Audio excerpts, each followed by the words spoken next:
오늘 하나의 말씀 고린도후서 6장 1절로 10절 말씀 제가 받들어 봉독해 드리겠습니다. 우리가 하나님과 함께 일하는 자로서 너희를 권하노니 하나님의 은혜를 헛되이 받지 말라. 이르시되 내가 은혜 베풀 때 너희에게 듣고 구원의 날에 너를 도왔다 하셨으니 보라 지금은 은혜 받을 만한 때요 보라 지금은 구원의 날이로다.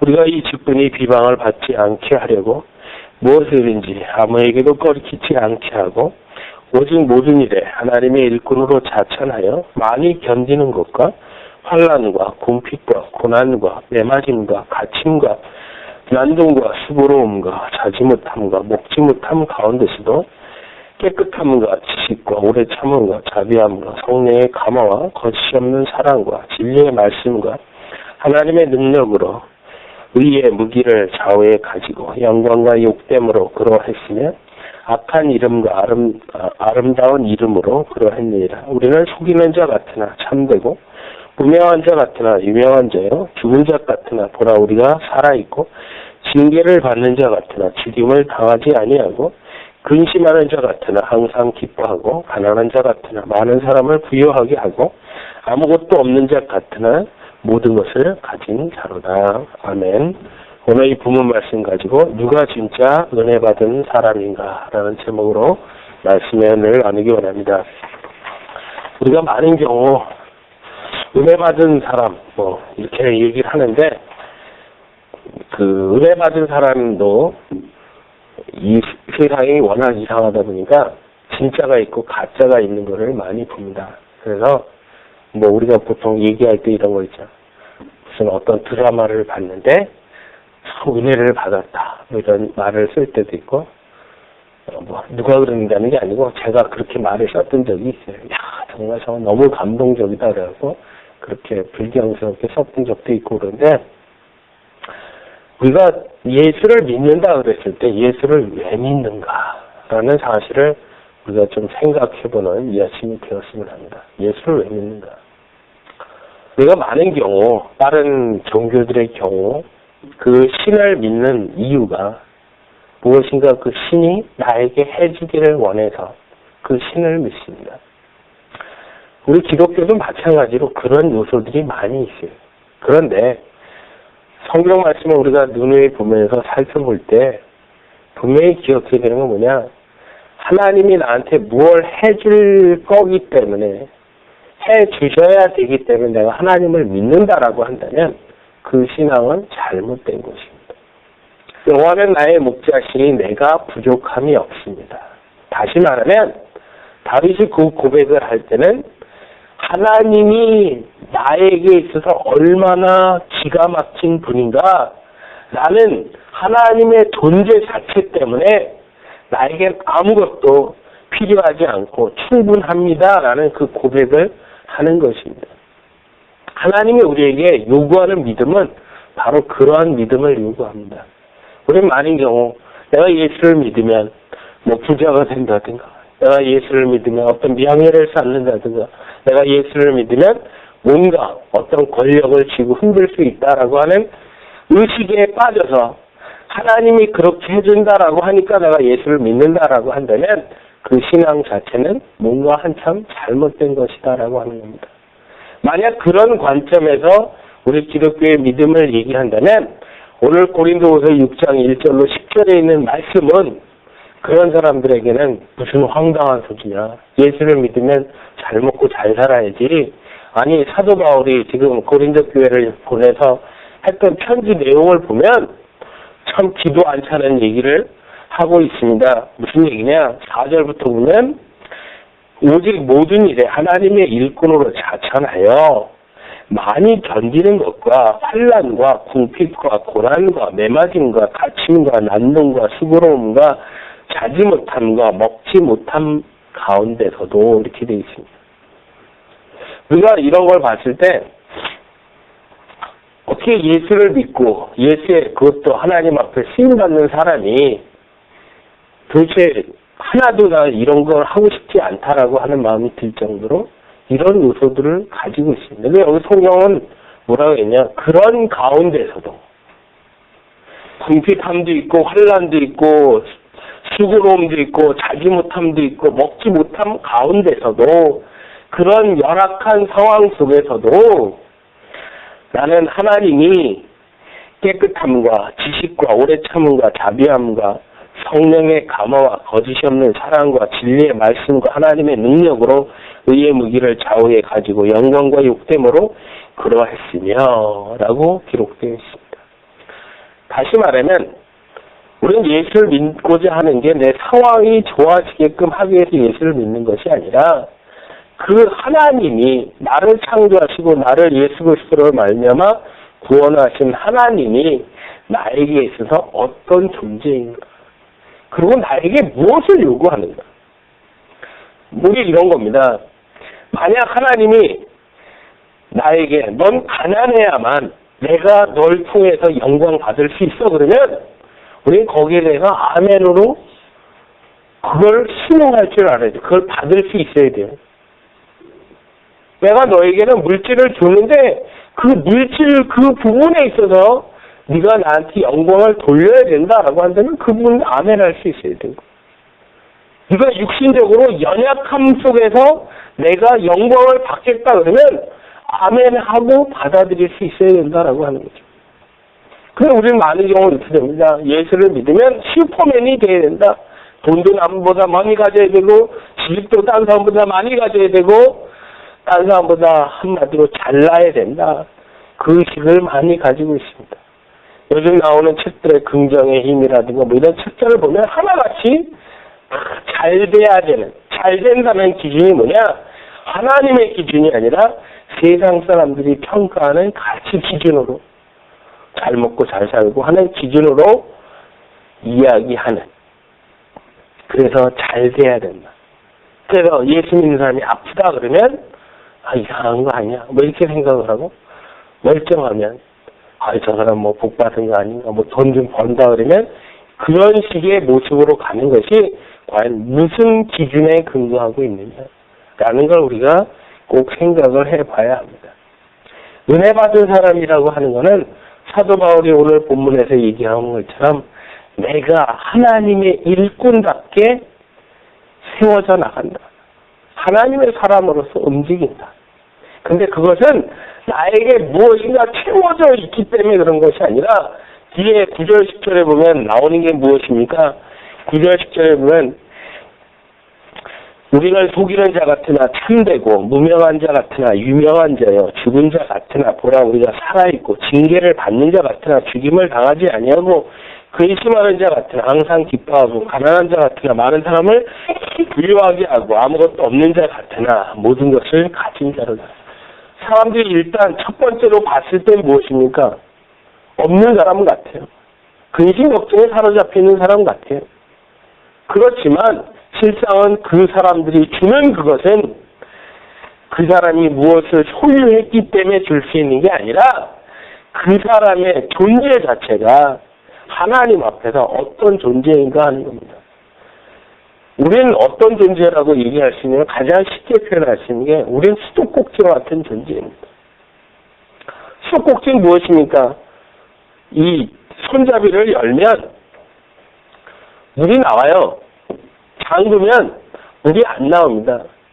그랬더니 어떤 사람이 어느 집을 가서 보니까 수도꼭지를 턱 트니까 물이 잘 나옵니다. 그랬더니 몰래 그 화장실 들어가서 수도꼭지를 벤치로 돌려갖고 빼갖고 집에 와서 탁 해놓고 물 나와라. 물이 안 나오죠. 왜? 물이 나올 수 있는 파이프에 연결된 수도꼭지만이 틀었을 때 물이 나오는 것이지 그냥 파이프같이 생긴 데다가 연결해 놓는다고 물이 나오는 게 아니죠. 바로 우리는 나한테 능력이 있는 것이 아니라 하나님, 나를 창조하시고 나를 구속하시고 나를 심판하실 그 하나님 앞에 능력이 있기 때문에 내가 사는 것이지, 우리가 요한복음 15장에도 보는 것처럼 나는 가지가 나무에 붙어 있으면 열매를 맺는다. 그죠? 그럼 만약 가지가 그 나무에서 떨어져 있으면 그럼 그냥 썩은 나무떼기 조각에 끝나는 겁니다. 우리가 이런 걸 생각했을 때 과연 내가 은혜를 받는다는 게 무엇이야? 그 은혜를 받는다는 거에 있어서 우리가 첫 번째 생각해 볼 수 있는 게 뭐냐? 우리가 하나님 앞에 은혜 받은 사람의 첫 번째 문제는 사죄의 확신이 있어야 된다. 용서함에 대한 확신이 있어야 된다. 우리가 CCC나 내비게이터 공부를 하면 거기서 많이 다루는 내용이 뭐냐면 죄사함에 대한 확신. 내가 죄 용서함 받았다는 확신이 있습니까? 없습니까? 그 문제입니다. 왜냐?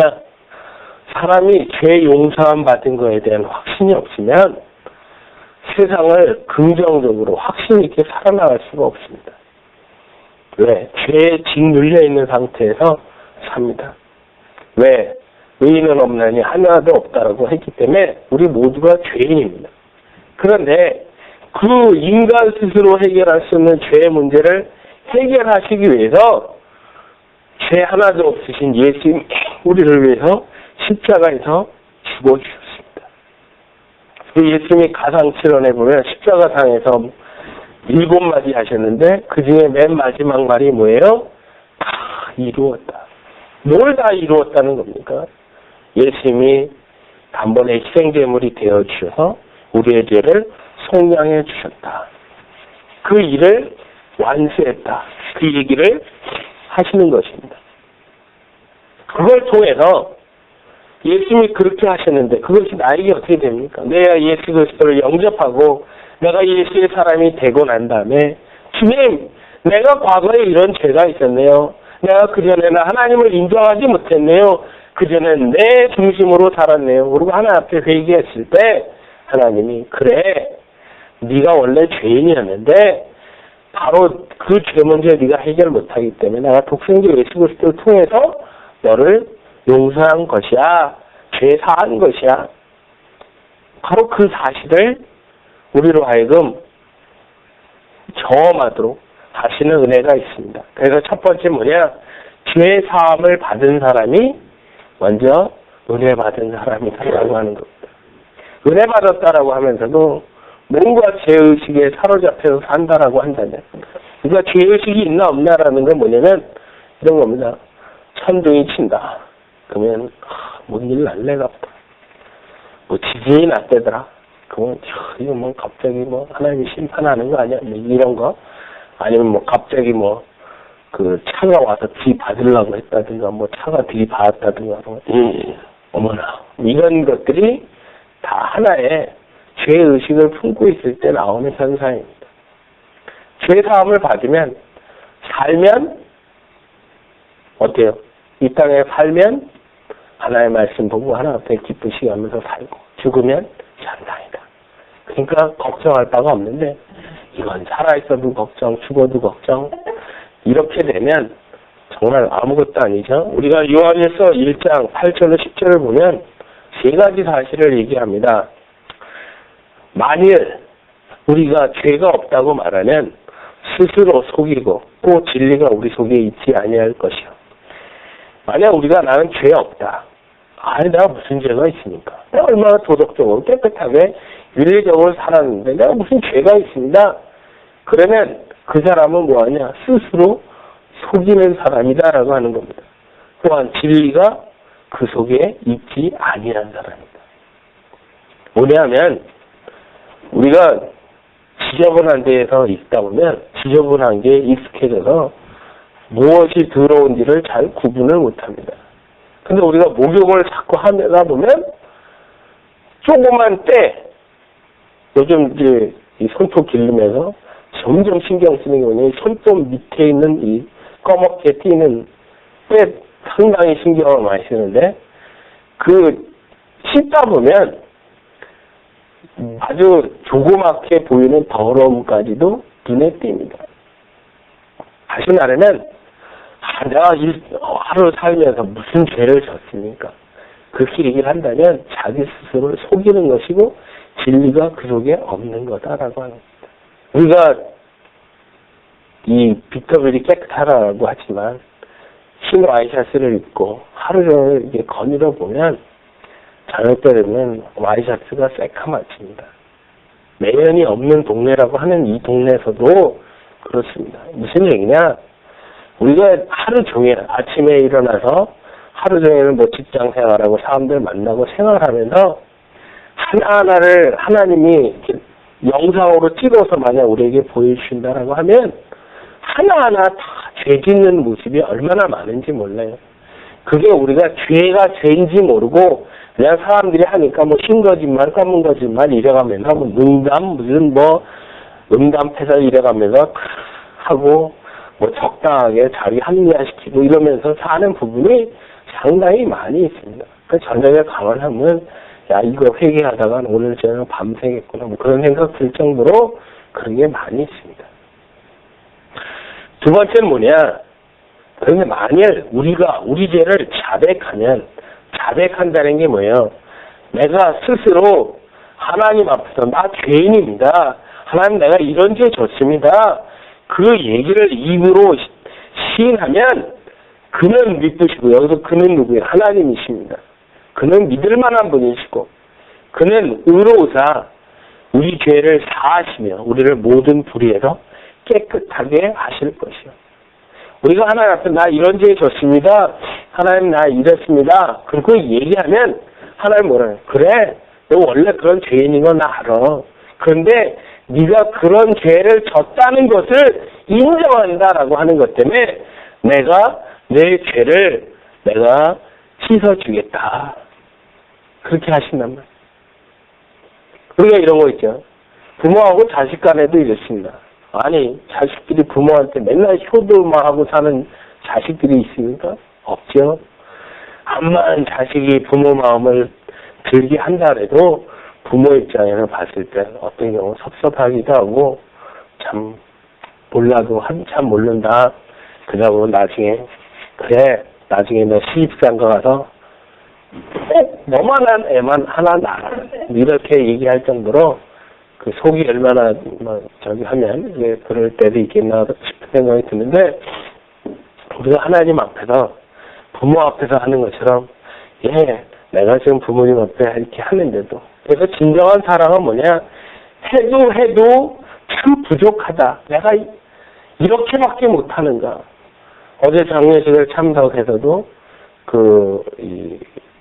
저희가 고별사를 하면서 그런 얘기하는 거를 이제 들으면서 참 많이 생각했는데 살아생전에 좀 더 잘해드리고 좀 더 같이 시간 갖고 좀 더 맛있는 거 먹고 그랬으면 못해서 죄송합니다.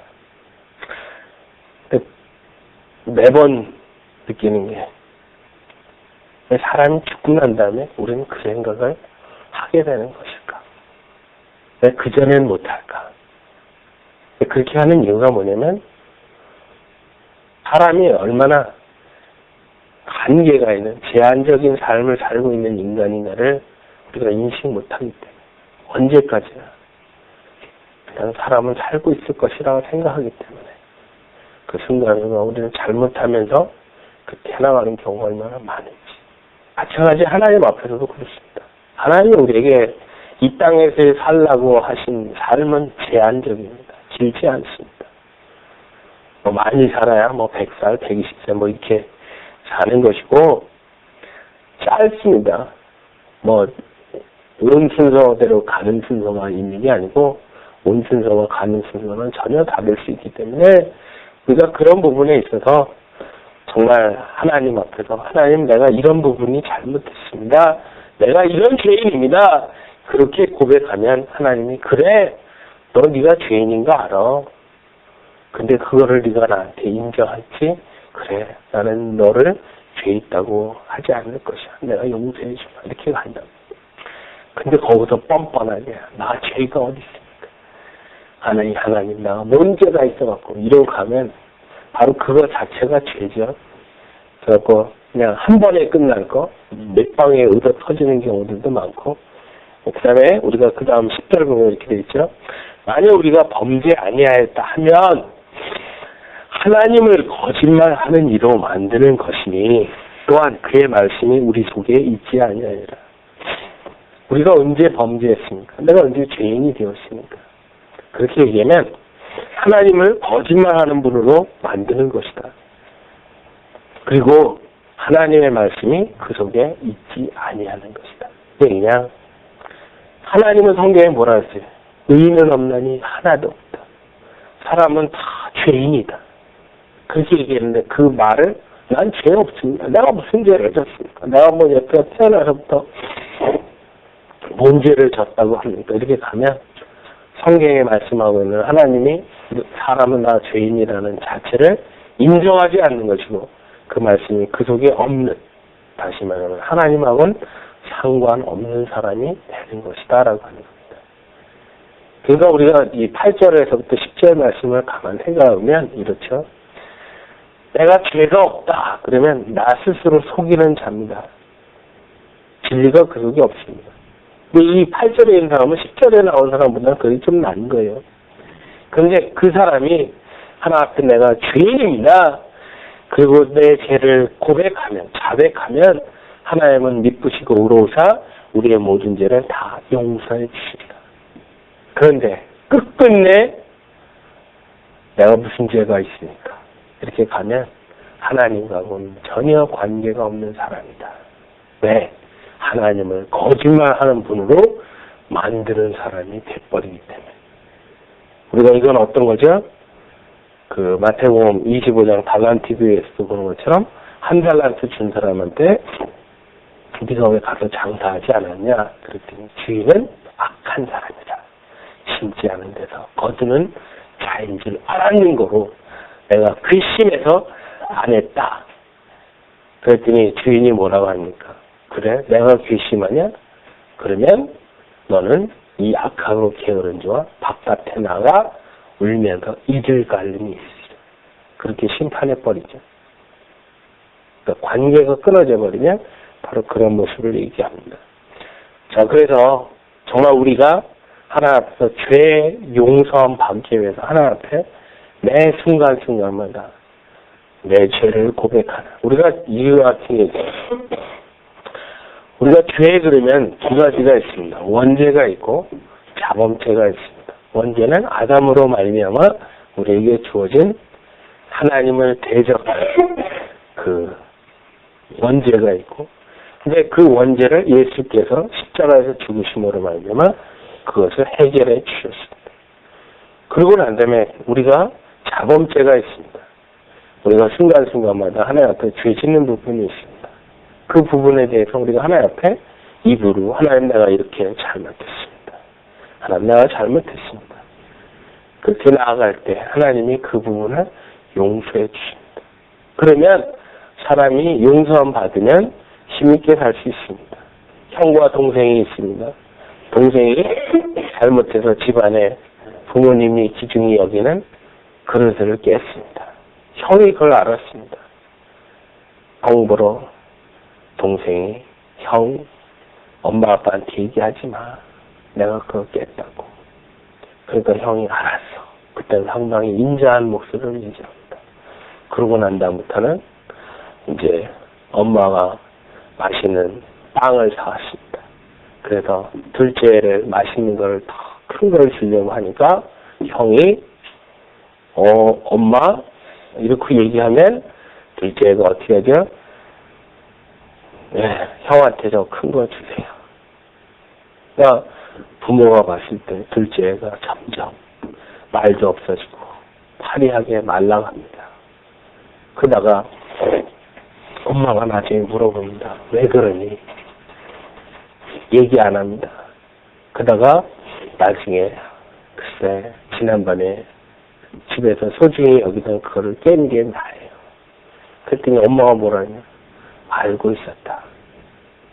그랬더니 이제 엄마가 이제 심부름을 시킵니다. 둘째야, 뭐 어디가 첫째 보러 심부름을 해라. 그러니까 형이 동생 보러 네가 가서 해라. 내가 안 한다고. 그러니까 너 엄마한테 얘기한다 뭐 이렇게 하니까 얘기하라고.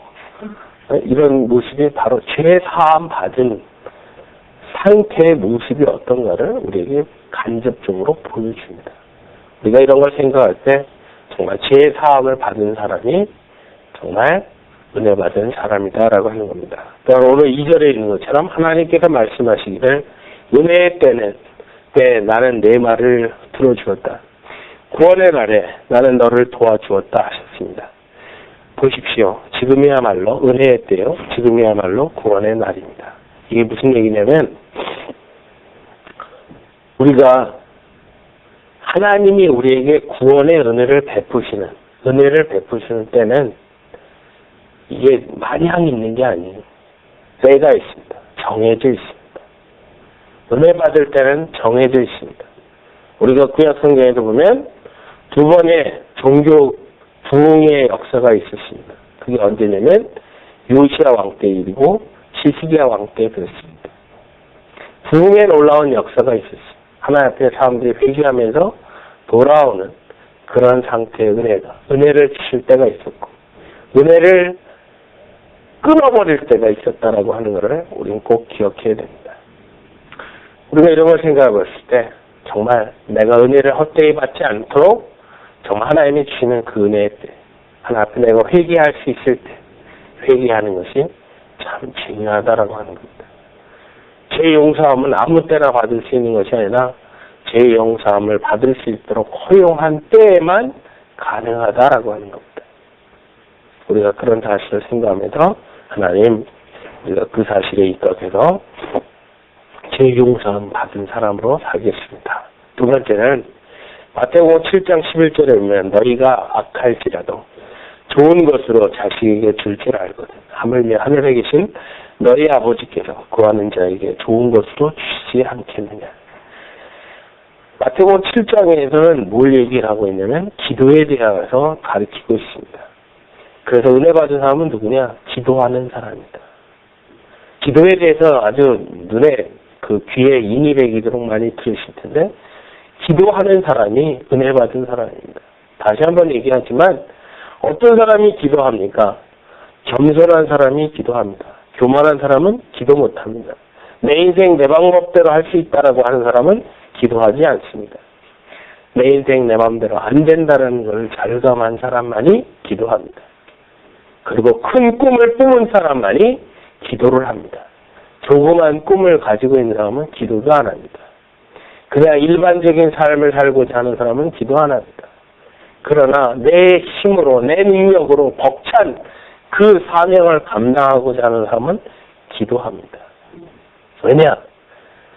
부모가 아무리 약한다 할지라도 자식에게 좋은 것을 줄 줄 알거든 하물며 우리의 천부 하나님께서는 우리에게 구하는 좋은 것을 주시지 않겠느냐. 바로 그 하나님을 우리가 믿고 있습니다. 다시 말하면 성경에 나오는 모든 인물들은 다 하나같이 기도하던 사람들이었습니다. 기도하지 않으면 우리 아까 읽어본 대로 기도하지 않으면 4절 나온 것처럼 하나님의 일꾼으로 자천하여 많이 견디는 것과 환난과 공핍과 고난과 매맞음과 갇힘과 난동과 수고로움과 자지 못함과 먹지 못함 가운데서도 이건 기도하지 않으면 절대 넘어갈 수 없는 부분입니다. 기도하지 않은 상태에서는 이건 감당할 수 없는 부분이에요. 아니 기도를 안 하면 이런 거 안 해도 돼요. 그죠? 근데 기도를 할 수밖에 없는데 이런 상황 어려움이 주어졌는데 기도 안 해요? 무슨 배짱으로 기도를 안 합니까? 기도를 할 수밖에 없죠. 근데 바로 그 기도의 은혜, 기도의 무릎을 꿇을 수 있다는 사람이 누구냐? 바로 하나님의 은혜를 입은 사람이다. 은혜를 받은 사람이다라고 하는 겁니다. 하나님은 우리에게 참으로 이렇게 하십니다. 좋을 때 우리의 믿음을 평가하지 아니하시고 우리가 어려울 때 어떻게 하나를 보십니다. 그러니까 우리가 많은 경우 있습니다. 매우 물질적으로 건강하게 어떤 형편이 좋아서 내가 한다 그러면 엄밀하게 말하면 그건 어느 누구나 그렇게 할 수 있습니다. 왜요? 내가 가진 게 있으니까. 근데 그것은 거기서 뭐가 있냐? 내가 하나님에 대한 존재가 하나님은 나의 주권자입니다라는 의식 속에서 하는 게 아니라 나의 과실을 위해서 나의 어떤 위장하기 위해서 나를 드러내기 위해서 할 수 있어요. 우리가 예수님이 연복궤 옆에서 보셨습니다. 많은 부자들이 와서 돈주머니를 헌금함에다 연복계에 집어넣습니다. 자, 과거에는 이게 지폐가 아니고 전부 코인이니까 그것이 몇 개나 들어가 있냐에 따라서 또 그게 금이냐 은이냐 동이냐에 따라서 떨어질 때 소리가 다르죠. 그죠? 만약 동전 하나 넣는다 그러면 땡강 그럴 것이고 2개 그러면 땡강 이럴 것이고 만약 그걸 돈주머니에 넣는다 그러면 우리 이 라스베가스 가갖고 할 때 보면 이거 헤매는 돈 조금 나올 땐 땡땡 그러고 끝나지만 이 뭐 대박 터진 사람은 탕탕탕 이렇게 해서 나오잖아요. 그러니까 그런 식으로 허구만 될 때 그럴 거예요. 그럼 그걸 통해서 이게 탁 집어넣고 돌아서면서 사면 소리 들었지. 이런 식의 모습으로 할 수 있습니다. 그런데 과부는 2랩돈, 동전 2개를 집어넣었습니다. 예수님도 똑같이 귀가 있으니까 들으셨습니다. 그랬는데 부자들도 많이 넣었지만 더 많이 넣은 사람이 누구냐? 바로 저 과부다. 왜? 저 과부는 생활비 전부를 넣었다. 예수님은 뭘 봤어요? 소리를 들은 것이 아니라 그 헌금을 하고 있는 과부의 삶이었던가를 보고 계십니다. 그 마음을 보고 계셨습니다. 그래서 하나님께서 우리가 어려울 때 어떻게 하는가? 왜? 제가 목회하면서도 보니까 그러면 사람들이 없을 때, 어려울 때 어떻게 대하는가에 따라서 그 사람의 진면목이 나옵니다. 그러니까 뭐 똑같이 있을 때는 사람이 누가 누군지 잘 몰라요. 근데 어려울 때 보면 행동하는 거 보면 달라요. 똑같이 어려워요. 근데 어렵다고 저쪽 뭐 미나노 집 가갖고 술 먹고 앉아있는 사람이 있는 거예요. 그것도 교회에 기쁜 자라는 사람이. 또 어떤 사람은 정말 그 없는 와중에 아니 없으면 그래도 한 끼라도 더 챙겨 먹어야 되는데 그 없는 와중에 금식하면서 하나 앞에 매달리면서 기도하는 사람이 있고 그렇게 확연히 달라져요. 평상시 똑같이 좋을 때는 그래서 저는 하나님 각자가 이렇게 불경기를 오게 하시는 게 참 목적이 있다고 생각해요. 그리고 사람이 아파 보면 아픈 상황 속에 내가 어떻게 해야 되는가 내 자신이 드러납니다. 내 원래 모습이 어떤지 그냥 내가 건강하면요 그냥 내가 누군지 잘 몰라요. 근데 아프면 아 내가 이런 사람이었구나라는 거를 확인하게 됩니다. 그렇지 않네? 저만 느끼네? 사람이 뭔가 이렇게 힘들고 어려운 상황에 놓여져 보면 그 사람의 원래 색깔이 드러납니다. 그래서 친구를 어떻게 하래? 이렇게 내가 돈 있고 뭐 탕자의 비유에서도 보는 것처럼 탕자가 뭐 원래는 탕자가 아니죠. 아버지한테서 나에게 이산을 주십시오. 그래 그거 갔을 때는 얼마나 친구들이 많이 붙었지. 그죠? 근데 모든 재산 다 잃어버리면 친구들은 하나도 없었어요. 그럼 그 친구들은 왜 있었어요? 이 둘째 아들의 인격 때문에, 삶 때문에 그 사람 자체가 아니라 그가 가지고 있던 돈 때문에 몰려들었던 사람이었던 거죠. 그게 얼마나 비참한 겁니까? 친구는 어떠냐? 내가 가장 어려울 때 나와 함께 할 수 있는 사람, 그 사람이 친구입니다. 평상시에 친구가 많다는 걸 자랑하지 마십시오. 어려운 순간 내 주변에 얼마나 의지하고 힘이 되고 할 수 있는 사람이 있느냐. 그게 제일 중요한 것입니다. 그럼 그런 부분에서 참 감사해요. 막 마음 낙심되고 막 어떤 좀 입신적으로 힘들고 막 그러면 기다렸다는 듯이 만나자 그러고 뭐 이렇게 해갖고 참 힘 복도해주는 그런 분들이 이렇게 있음을 보면서 얼마나 그런 게 감사한지 모르겠어요. 우리 세 번째는 잠언 18장 12절 말씀에 보면 사람의 마음의 교만은 멸망의 선봉이요 겸손은 존귀의 길잡이입니다. 세 번째는 겸손한 사람입니다. 저는 익으면 익을수록 고개를 뻗정 세운다고 했더니 고개를 숙인다라고 했습니다. 하나님의 은혜를 받으면 받을수록 고개가 숙여지게 되어 있습니다. 겸손하게 되어 있습니다. 다시 한번 얘기합니다. 사도 바울이 맨 처음에 갈라디아서를 기록하면서 나는 사도 중에 사도다 이렇게 얘기를 했습니다. 그랬다가 그가 은혜를 받고 나니까 나는 지극히 작은 자 중에 작은 자다. 그랬다가 이제 옥중에서 자기의 모든 사명을 끝나며 죽었다. 나는 죄인 중에 괴수다. 그게 은혜 받은 사람의 점점 숙여드는 겸손한 모습입니다. 우리는 이렇죠. 은혜 못 받은 사람은 맨 처음에 목사님 내가 무슨 죄가 있습니까? 이렇게 갔다가 점점 은혜 받고 나면 어떻게 되는 게 말하는 한마디 한마디 생각하는 하나하나 이 속에서 죄가 이렇게 끊어내도 살아있는지 모르겠습니다. 그 사람이 겸손한 사람이죠. 나는 정말 매 순간마다 죄만 생산하는 그런 사람이네요. 하나님 나 어떻게 해요? 나 불쌍히 여겨주옵소서. 그 사람이 겸손한 사람입니다. 내가 하나님 뭘 잘못했습니까? 이게 나가면 하나님 바로 그게 네가 잘못이다. 바로 그런 거죠. 우리가 젊은 관원이 예수님을 찾아왔습니다. 내가 어떻게 영생을 얻을 수 있겠습니까? 그럴 때 네가 율법에 기록된 걸 다 지켰느냐? 예, 다 지켰습니다. 어렸을 때부터 도적질도 안 했고요. 간음도 안 했고요. 정말 다 했습니다. 그랬더니 예수님께서 사랑스러운 눈빛으로 그 부지런 젊은 관원을 보면서 그래 너에게 부족한 것이 하나 있다. 내 재산 전부를 가난한 사람에게 나눠주고 나를 쫓아라. 그 사람이 그거 못했어요. 왜요? 여태까지의 자기가 했던 그 모든 부분은 자기 과시였어요. 거기엔 뭐가 없었어요? 사랑이 없었습니다. 진정 하나님만을 바라보고 아까 서두에 말씀드린 것처럼 하나님을 왜 믿습니까?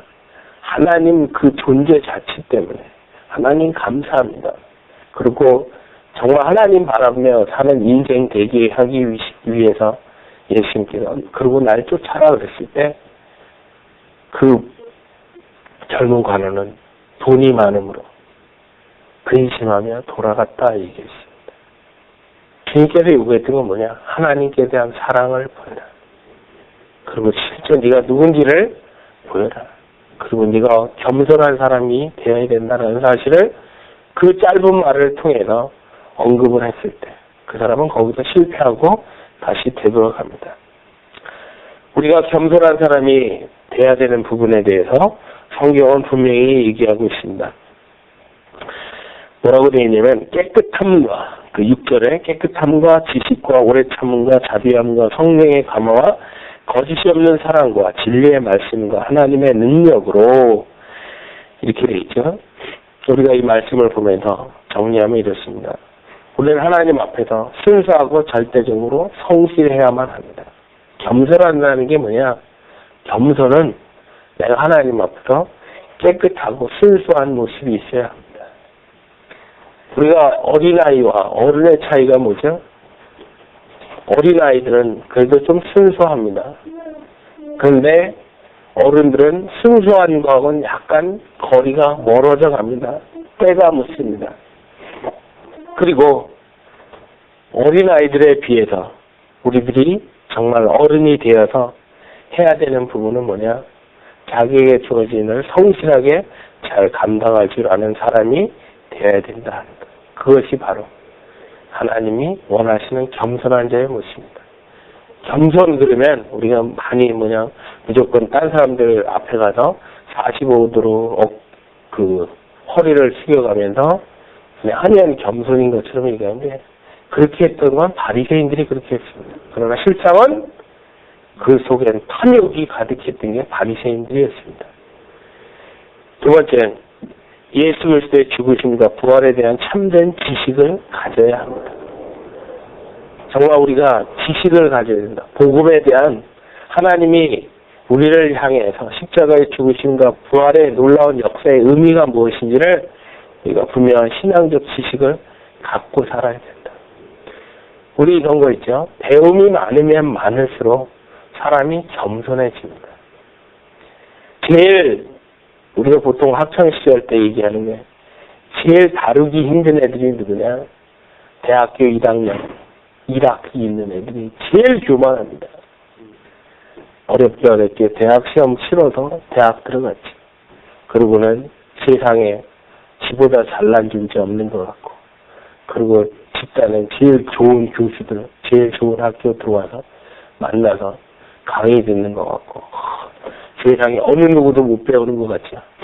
아니, 그러면 2학년, 3학년, 4학년들은 자기네들 배운 거 다 배웠을 텐데, 점점 학년 올라가면 올라갈수록 2학년도 그래도 좀 되는데 3학년 딱 들어가면 그때부터 취업 준비, 나중에 이제 장가 가는 문제, 시집 가는 문제, 4학년 올라가면 완전 어깨들이 척 처져갖고, 그리고 많이 배우면 배울수록 배운 거를 가지고 현실에서 어플라이 하려고 했을 때, 막상 자기가 어디에 들어가서 할 수 없을 때 점점 자기 자신에 대한 부족함을 느끼면서 겸손해질 수밖에 없죠.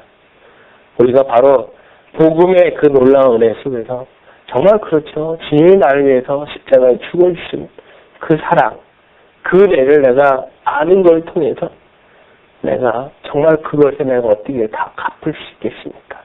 하는 그런 겸손한 자세가 있는 것이고, 세 번째는 우리는 반대자들의 적의와 비방을 오래 참아야 합니다. 우리가 신앙생활을 하려고 했을 때 제일 힘든 게 뭐냐?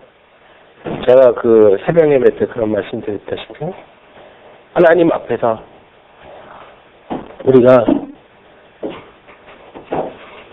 예수님이 40일 동안 금식하고 난 다음에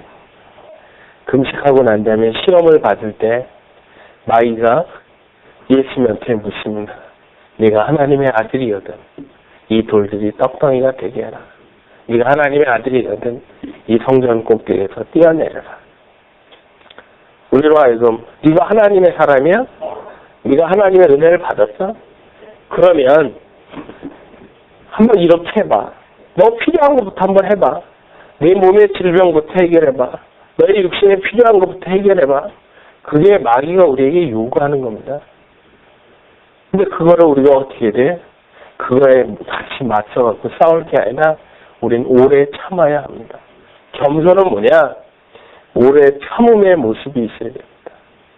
겸손하다면서 이건 순간순간적으로 뭐 발끈발끈 화내고 하는 거는 겸손한 게 아닙니다. 우리가 그 부분에 대해서 참아나가는 거. 그래서 제가 집사님들한테 가끔 그런 얘기하죠. 겸손해질 수 있는 방법. 어떤 인간적인 방법에서 좋은 방법이라고 생각하는 게 뭐냐. 우리나라 말에 그런 거 있습니다. 동네 강아지가 짖어도 경부선 열차는 빨리. 그죠? 그러니까 사람들이 뭐라고